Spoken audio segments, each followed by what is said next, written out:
David? Mike? David Moore, Dallas Morning News. Coach McCarthy here. So. We talked to you about the winter schedule, and you talk about keeping guys fresh. What do you use to strike that balance of keeping guys fresh while still keeping an edge? Is that driven largely by the GPS numbers? Is it also things you see in practice? Or?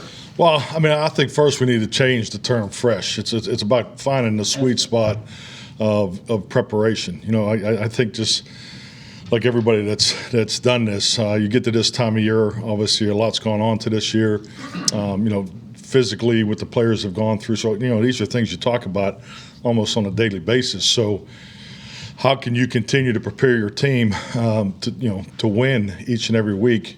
And you just got to look at the three categories. You know, it's the physical demand, the emotional demand, and the mental demand. So it's just really regulating that. Everybody has a plan. I mean, it's not like we're doing something that no one else is doing. I mean, I'm sure every head coach is looking at this, but at the end of the day is to make sure you have a plan and preparation that puts us in position to win Sunday night. And you know, that's really the most important part of this. So I've done this a long time. I've been involved in a lot of medical meetings, a lot of research that goes into how we do things, and something that's been built well over a decade. And it works. I'm a huge believer in it, and I think our players see the benefits of it. But at the end of the day, it is about finding that sweet spot to make sure that we're still doing all the little things, especially in the area of the emotional and the mental challenge, to get the details that you need to week in and week out at this time of year. So you break down emotional and mental differently? Yes. What's your dividing line on that? Dividing line as far as what? Well, I mean, so mental is just as far as the well, stress is additive. I mean, we all have stress in our lives. We all have stress in our personal lives. We all have stress in our professional lives. So how do you regulate that? How do you quantify it?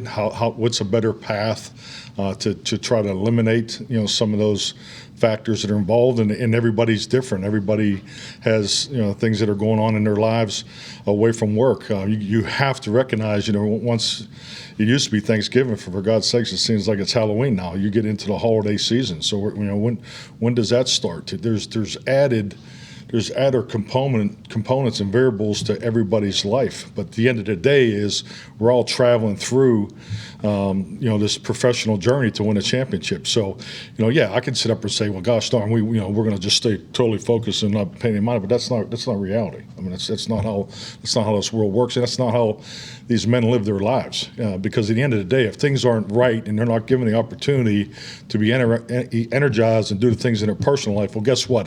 They're not going to be as good professionally, and that's the facts of the matter. So, fresh,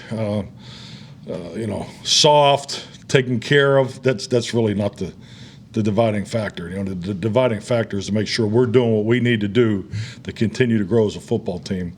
But just looking at the science and looking at, experience to make sure you got a really good plan. And and that's what this is all about. Sorry for being so long. Did I hit the emotional mental part? Clarence. Let me move to more tangible matters. Clarence. Tangible. Clarence, go forward. Well, I'm insulted, Clarence. Again by the way. But not my intent. Is that a mental or an emotional? Emotional. My fault. Yeah.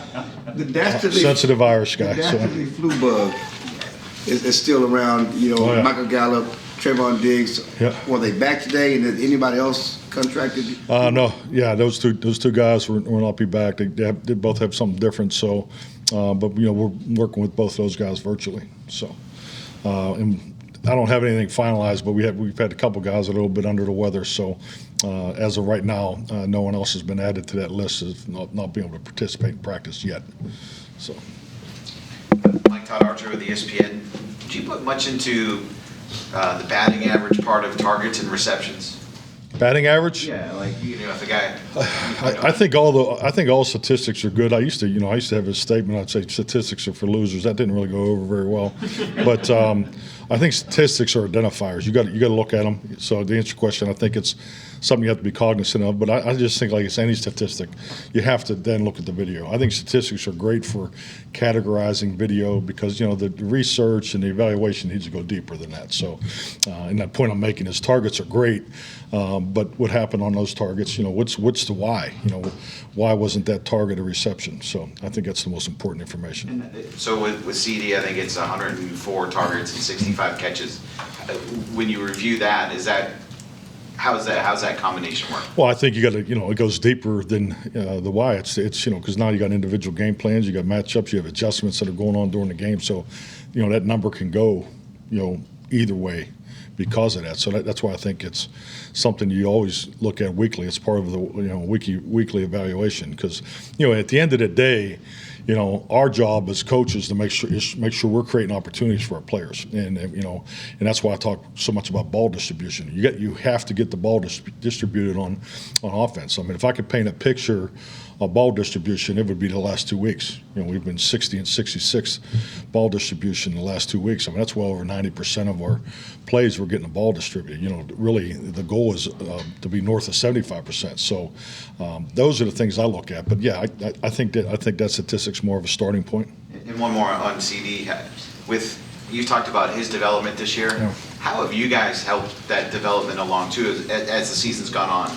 The coaches in terms of the plan and knowing what he does best, how he fits into this new role as a number one. Yeah, I mean that's all part of the growth and the different challenges that he's going to see. I mean, is Gilmore going to match him this week? So I mean, it's just every week's a different challenge. So I mean, it's just really the journey that we're on for all the players, and CeeDee especially is creating those opportunities for the flanker, and also his ability to play in the slot, his ability to go in the backfield. So just trying to be as creative and make sure he's getting his opportunities. Calvin Watkins, Dallas Morning News. I know your winter schedule, you got a shorter practice. How did that go yesterday? Was it what you wanted to see? It wasn't our best practice. I don't think I don't think that was tied to the winter schedule. I think it was a little bit of time off. I think just like anything, the energy was terrific. I mean, the weather was outstanding. Fresh air, being out there. So I love that whole part of it. But we just weren't as clean as we like, and that's sometimes the way Wednesdays go. So I'm looking forward to a better practice today. Diggs and Gallup and any of your guys, I assume they're all getting tested for COVID. I assume. So is this do they have the flu or do they have COVID? Well, I mean, I'm not really going to get into the specifics. I mean, there are, I think 3 different things we've been dealing with, as far as what's going around. So, I mean, Jim Maurer does an outstanding job with our medical staff. So, I mean, he's, really was part of why we took the time and the way we did, the schedule coming off of the Thanksgiving game, and really some of the things we did going into the Thanksgiving game. So, the ability to go virtual and those types of things, and so we're playing the game of mathematics, and we're just being very cautious. If a guy's not feeling well, I mean, we're not just saying come on in. He's got to be evaluated. So, going through the pandemic has been an education for all of us, and I think that experience really serves us well. So, but Jim is on top of that, and it's like I said, it's a constant conversation. Brad Sham, Cowboys Radio, statistics again. On your personal list of relevant team statistics, where does scoring differential rank? Well, it's huge. I think quarterback rating differential is another one too that you can pay attention to too. But yeah, scoring differential is important. I think anytime you have a team, I go back to 2009. I think anytime you have a football team that's in both the offense and defense are in the top 10, in the scoring category, that's a balanced football team. There's a lot to look at. I'm sure once you dive inside of those statistics, you're going to see a lot of positive productivity. Michael Gelfand, Dallas Morning News. You've spoken highly about this coaching staff in the past. I'm just curious, what about this staff do you really like and value and see as its strength and just the day-to-day with this group? I like the design of it. I think we have an excellent balance of, the first thing I like about it, I like the people. I like the quality of men. I think it's important You have to go well beyond the resume. Fit is critical to any coaching staff.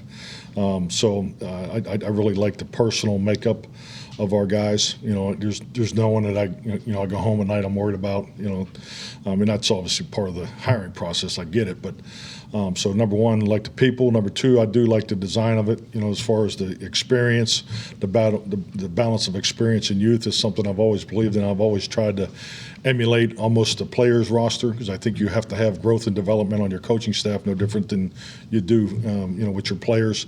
So I like the way the older guys help the younger guys, and I love the way the younger guys push the older guys with the creativity. I think, going back to, all the virtual, education that we all had to go through. I think our young guys really stepped up and made us better there.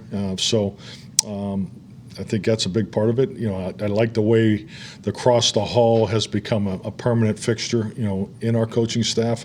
You see a lot of, Dan Quinn stepping into the, quarterback room, talk about, Gus Bradley, those things. So it's, we promote it, but is one thing, but it's happening. So, and I just think that's so valuable because, being a young coach, I go back to my Kansas City days. I still can't believe that, I sat in a room with Marty Schottenheimer, Paul Hackett, Alex Gibbs, Jimmy Ray, Al Saunders. I mean, Joe Montana, Dave Craig. I just think of the experience that I was exposed to as a young 29-year-old kid just got in the NFL. It was impactful. There's so many lessons you learn from that. So those are the things that I try to help push forward. Sometimes, guys may get tired of hearing a story, but there's so much more about the game of football than just the plays, the origin of the plays, the design, the history. Every play in this league has a history, has a starting point, and scheme just is it's a big cycle. You'll see schemes come in the league, and you'll see them go back out. And it's the why. Why is everybody running the ball so much now? Those kind of things. So, just being fortunate to grow up in the Kansas City days and build a foundation like that, I think is so impactful. So I hope I'm giving that back to our guys, because that's something I am very conscientious of.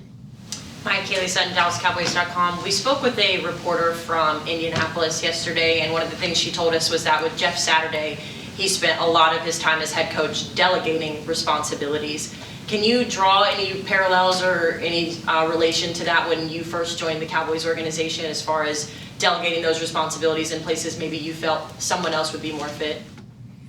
I don't even know how we can compare those situations. I think when you're hired in January, it's a lot different than being hired in November. So I don't even know if I could speak on that because I have no idea how they're even operating, So as far as who's doing what.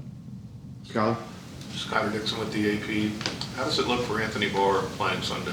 Looks good. Thought he had a good day yesterday. So he'll take a little more today. So, he's Anthony's on a rep count on Wednesdays normally, but now he's coming back off of his injury. But I thought he looked good yesterday.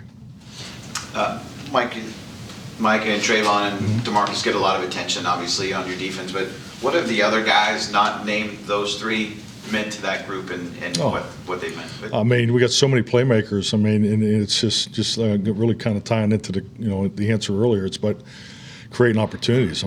We talked about Dorrance, I think yesterday, and look at Dante Fowler. You look at some of those numbers, look at some of those statistics, but you also look at the impact. Sam Williams. Our secondary is playing at an incredibly high level. Anthony Brown should be recognized. He's coming back obviously after the the injury there in Green Bay. But I just think we have so many our safeties. J-Ron Curse. Look at the type of year he's having. He's another one that should probably get a lot more attention than he gets. So Malik Hooker. So you're looking at a defense that the biggest challenge is the competition from within, and that's a great place to be as a defense. Have you had that before in spots? Competitive wise, yeah, no, absolutely. I think when you look at, whether it's an offense or defense, you want that competitiveness and that playmaking ability on all three levels. The front, the second level, and then the secondary, and I think we definitely have that. John Schmidt, The Athletic. What did you take away from James Washington practice yesterday? How do you think he looked? I like James' work. Actually did a little more than, we probably anticipated. Actually, I'm going to cut him back about 10% today just to, just kind of watching his numbers. But he felt good. Spoke to him this morning. Physical, strong, just got the, particularly in some one-on-one opportunities he had to bump and run. You could really see his strength. So I thought he had a nice day. Good? All right. Statistics.